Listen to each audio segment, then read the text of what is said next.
Со силен удар со камен по глава 45-годишниот со иницијали СР од село Јанчиште, вработен во расадник во Тетовско Прелюбиште, го усмртил неговиот сопственик ЈМ, инаку државјанин на Холандија на возраст од 60 години. Настанот се случил околу 13 часот и 30 минути во кругот на компанијата на отворено на едно од плантажите засадена со зимзелени дрвца. Сопственикот задобил смртоносни повреди. Итната медицинска помош за кусо време пристигнала на лице место, која кај странскиот државјанин само констатирала смрт. Инаку сопственикот на компанијата, според првичните информации на полицијата и јавното обвинителство, започнал вербална расправија со вработен во оваа компанија со иницијали СР од село Јанчиште.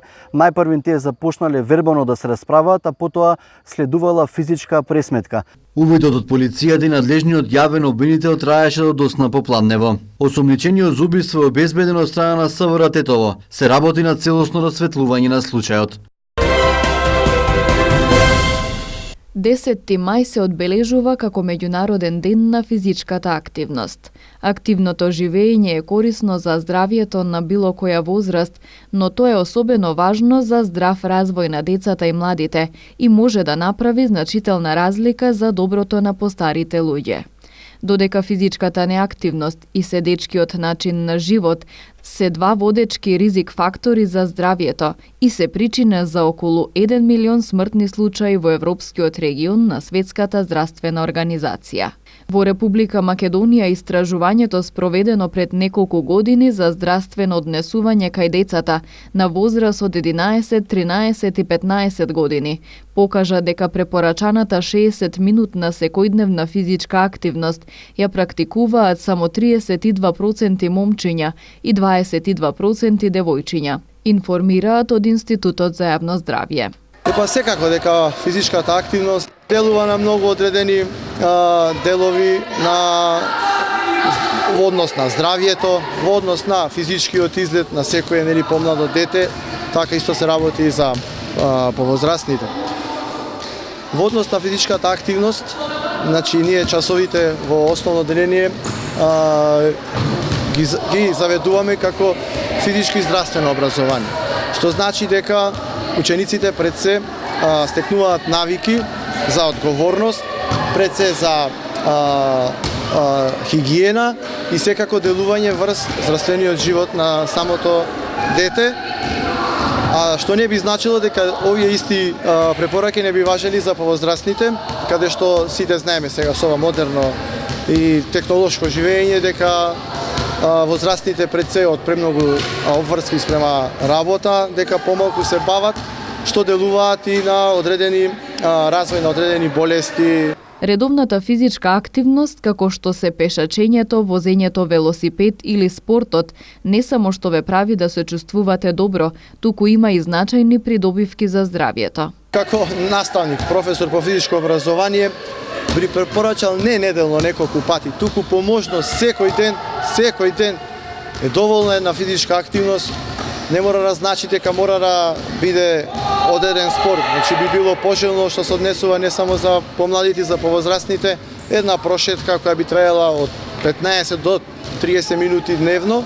Значи би дал предлог на сите што би сакале да занимаваат со физичка активност и препорака секој дневно, ако не барем 15 минути да одвоја за одредена физичка активност. Тука би влегло, значи, како што кажавме, пешачење, па лесно трчање, па движење со возење, односно велосипеди и ред други останати, вклучувајќи ги спортските активности, како што се игри од кошарка, од фудбал, одбојка и така натаму. Физичката активност го намалува ризикот од кардиоваскуларните заболувања, диабетесот и некои видови рак. Помага во контролата на тежината и придонесува за ментална благосостојба и ги зголемува можностите за дружење и чувство на припадност во заедницата. За прв пат оваа година преку Националната програма за рурален развој ќе се доделуваат субвенции за купување на трактори. Ова градежна механизација во минатото се субвенционираше само преку ИПАРД програмата. Повикот за доделување на субвенциите отворена 30 минати од месеца ќе трае до крајот на овој месец. Земјоделците за да добијат субвенции треба да исполнат одредени услови и секој земјоделец ќе се бодира и соодветно на бодирањето ќе добие механизација. Во ова мерка се врши бодирање на секој апликант. Основни документи што треба да обезбеди барателот, тоа е понуда за каков тип на трактор и за која јачина на трактор аплицира. Треба да заведе, односно завери изјава која се симнува од веб страната на Агенцијата за финансиска поддршка и на нотар заверена дека во минатите 5 години од 2014 до 2019 нема остварено никаква финансиска поддршка по основна набавка на трактор. И треба да се направи деловен план или бизнис план, како сакате кажете, врз основа на кој ќе се види економската активност на земјоделското стопанство. Овие се три основни документи, но процедурата иде понатака што апликантот, барателот, електронски треба да ги достави овие документи, да ги прикачи и при прикачувањето и поднесувањето на електронското барање се генерира, односно се штампа барањето кое што ќе произлезе од самата апликација и истото тоа заедно со овие три документа треба да се после и во пишана форма преку пошта достави до платежна агенција. Рече Петре Петрески, раководител на Агенцијата за потик и развој на земјоделието, подрачно оделение Тетово. За оваа мерка се предвидени 60 милиони денари. За апликацијата која е електронска, на располагање им стои Агенцијата за потик и развој на земјоделието. Реков, може секој да поднесе од дома барање, доколку ги има упатство, може да се симне од веб страната начинот на регистрирање, начинот на поднесување и начинот на изработка на деловниот план. Но ние, како Агенција за потикнување на развојот, сме спремни и тука сме на располагање на сите оние баратели кои што имаат интерес, не се стручни или не може да ја подготват, да им помогнеме и во подготовка и на документацијата и во однос на деловниот план и да им помогнеме и во однос на апликацијата и се разбира сето тоа после ќе зависи од нивниот капацитет, од бодиловите што ќе ги осварат, дали ќе влезат во одобрувањето или пак ќе бидат одбиени, но тоа е ствар на анализа, односно после завршување на роковите. Се разбира дека после завршувањето на роковите, која ќе бидат разделени на сите тие барања, платежна агенција на секој барател му доставува известување, дали неговото барање е прифатено или доколку нешто недостасува во одреден рок да го дополни барањето, што значи и тогаш може да се изврши дополнување на барањето и по одобрувањето треба барателот заедно со платежна агенција да потпише договор за реализација на инвестицијата. Не сме да се започне со реализација на инвестицијата пред да се потпише договорот по одобреното барање. Дали има заинтересирани вака интерес има. Сега кога сме кај овој интерес треба и тоа забравив да го кажам дека во однос на поднесувањето на барањата може да аплицираат само земјоделски стопанства што имаат минимум 2 хектари или 20.000 метри квадратни пријавени производни капацитети во подрачната единица во Министерството, во единствениот регистар за растително производство, без разлика дали тоа е една култура или повеќе култури, или пак минимум да имаат 0,5 хектара или 5000 квадрата зеленчук на отворено, но разликата е и тука во однос на јачината на тракторите. Овие со производни капацитети од зеленчук може да аплицираат за трактори само до 40 киловати, додека другиве земјоделски стопанства што имаат од 2 до 10 хектара, тие можат да аплицираат за трактори со јачина до 60 киловати, тие над 10 хектари до 50 може да аплицираат за 80 киловата и така спрема големината. Сега кога се зборува за наш овде локален интерес, ние најповеќе се содруваме со земјоделските стопанства, што поготово тие што немаат зеленчук, тешко можат, мал број има кои имаат 2 хектари и повеќе растително производство пријавено, или пак тие работат одредени по големи површини, но немаат направено договор, односно не се во владение тие површини. Стадар проблем. Да, тоа е имотно-правните односи им се нерегулирани, работаат земја, ама го немаат тоа собственичко, односно за владење на земјоделското земјиште во своја собственост, за да може да ги соберат тие 2 хектара минимум површини за апликање. Но сепак спрема она што имаме досега, имаме одреден број на апликанти кои што веќе ги подготвија документите и аплицираја. Истакна Петрески. Рокот за апликација завршува до крајот на овој месец. Од секторот за внатрешни работи Тетово информираат за нарушување на јавниот ред и мир во тетовското село Доброште со тепачка. Случајот е пријавен во полицијата вчера околу 19 часот и 30 минути. Во тепачката учествувале 2 лица од селото на возраст од 52 и 66 години. 52 годишникот физички го нападнал со селанинот и потоа меѓусебно размениле повеќе тупаници. Се работи на целосно расчистување на случајот.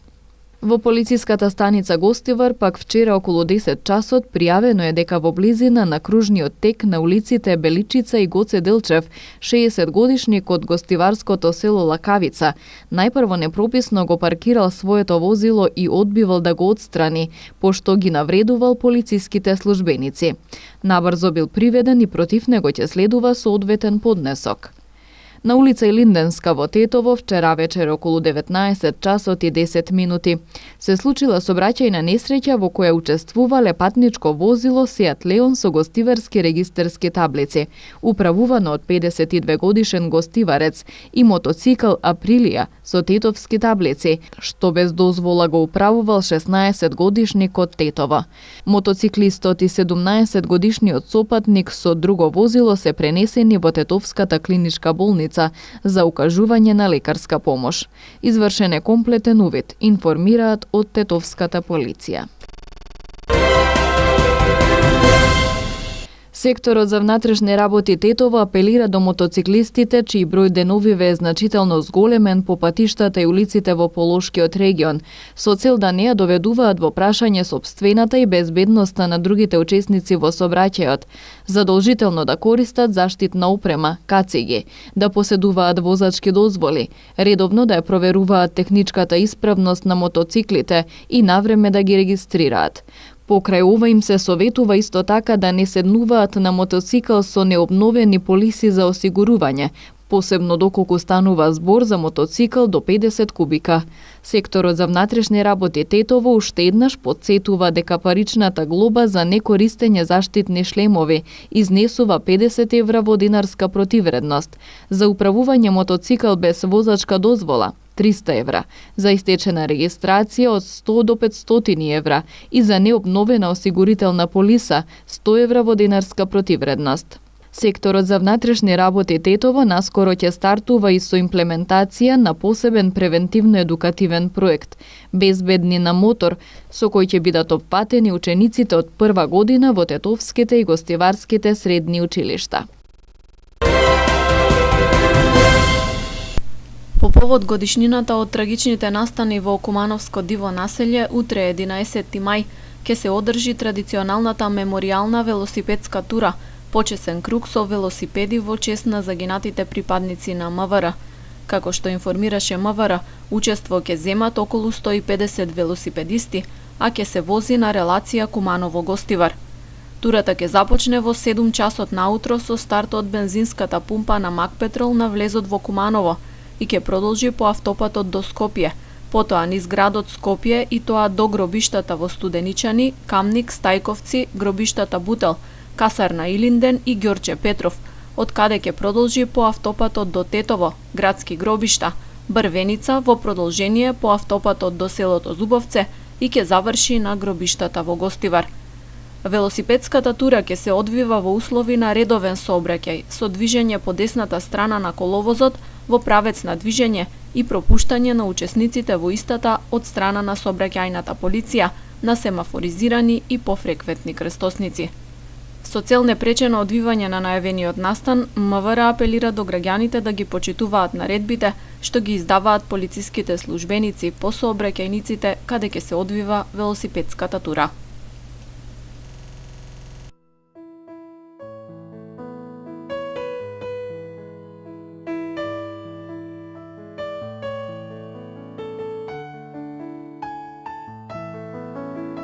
Времето денес беше сончево со мала до умерена облачност, околу пладне и попладне со услови за локална појава на краткотраен дожд.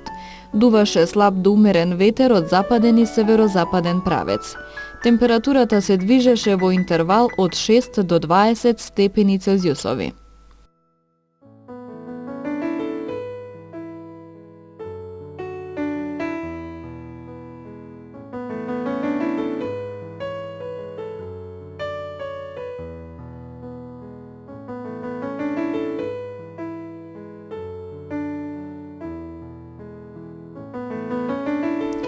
Времето утре ќе биде сончево со мала до умерена облачност. Ќе дува слаб до умерен ветер од западен и северозападен правец. Температурите ќе се движат во интервал од 5 до 22 степени Целзиусови.